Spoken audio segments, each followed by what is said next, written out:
they're supposed to be sentenced to a maximum of 150 months. Derek Chauvin was sentenced to 270, and there were two reasons why they sentenced him beyond that. And the first one was that he was in a position of trust and authority because he was a police officer. That's number one. Number two was it was cruel and vicious, like a unnecessarily cruel, that it was extra cruel to be on him for that long. Okay, let's take those apart. The first one, extending the sentence because he's a cop, because he's in a position of authority, that is unprecedented, not just in Minnesota, but in the United States. There's no other case law.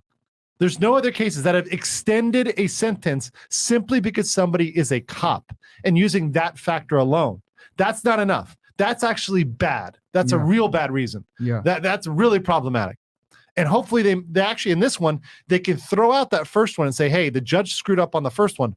But on the second one, if you think he's guilty, then it's definitely cruel, right? Yeah. This is clearly cruel. I mean, based on the amount of time here. Yeah. Then the jury at this point, by the way, when you're in sentencing, you're going with the jury. So at this point, the jury said he's guilty. So if he's guilty, this is 100% cruel and vicious. The judge should have just leaned on that and said, that's my reason I'm giving him 270. Yeah. Right? He fucked up because he included the first. Yeah. And that's actually on the judge. So in that case, the judge actually messed up by adding that first one, that he's a police officer. He might actually end up getting his sentence reduced because he used that other factor that he shouldn't have used. Yeah, he should have just kept it as cruel. Hey, you had your knee on his neck for 9 minutes. Enough. That would have been enough to justify that upward variance. But the fact that he threw that other one out there, like he was a police officer, and we should break down to them why that's problematic, because they're probably wondering, like, well, shouldn't he get more time? He's a police officer. Well, what you guys don't get is that what that's going to do is that's going to have law enforcement scared, because you got to understand, as a police officer, you're coming in and you're how do I say it? Use of force comes with the job. Right. You get what I'm saying? So it just comes with the job. So anytime someone goes hands-on, anytime someone gets in a shooting, anytime and where they might have been using good faith, now they could be potentially looked at where, oh, you were doing your job. Oh, well, you know what? We could still potentially go after you because you're a police officer. And this is precedent. This is court precedent that applies to every single case. Yeah. So remember, this is not just going to apply in the Derek Chauvin case. This is going to be used to apply in any case. Everywhere. So anytime a law enforcement agent does anything, oh, well, you know, you're a position of trust and authority. So there you go. Hell, that could be for anybody. That could be for anybody. That could be for firefighters, EMTs, anybody. And does it apply when you're on or off duty? What's the limit to that? The precedent is really, really bad on that one. Yeah. So you guys can see why that's problematic now, because it causes issues for anyone else that's in a position of public trust where they'll be afraid to do their job a lot of the times. Yeah. And so what they should have done is they should have just charged him because it was cruel. And also, mind you, if this was manslaughter, yes, the recommended sentence would have been lower, but they could have done the exact same thing, guys. If this was manslaughter, they could have just said, yeah, it's aggravated. This is horrible. We're giving him more time. Yeah. They could have done it that way, and it would have been perfectly fine. The problem is that people just don't have the same mental thing. Both of these are homicide crimes. This is a man killing another man, right? Yep. Murder is a specific legal term. And I know we use that like we're talking to each other. We say like murder in like a casual way. We're like, oh, he murdered him. We don't say, oh, he manslaughtered him. But now we got to hit him with the legal. Right. Do you want to give him the legal? Yeah. Legal is different than non-legal, right? Yeah.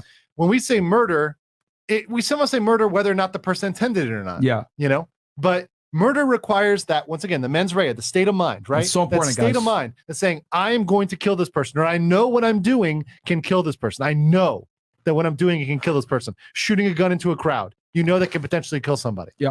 Right? So that's murder. Manslaughter is you're driving drunk. There you go. You're driving drunk. You're doing something that can lead to that.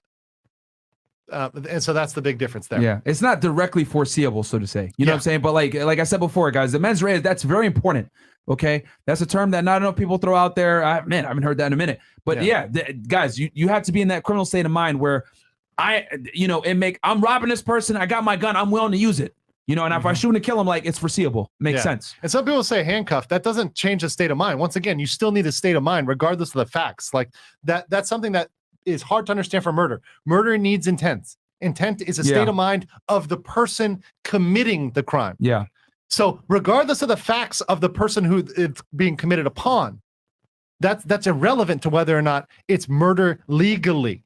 Legally, you guys understand the law does not think about feelings like this. It doesn't think that you feel like it's murder, that it feels bad. Yeah. Yes, and manslaughter is a serious crime. Yeah. And you get serious time for manslaughter. It's not a joke. Yep. It's not like, you know, white It's collar not like we're crime. just saying it's a throwaway charge, guys. It's just saying that, like, you got to remember that Chauvin was on duty working.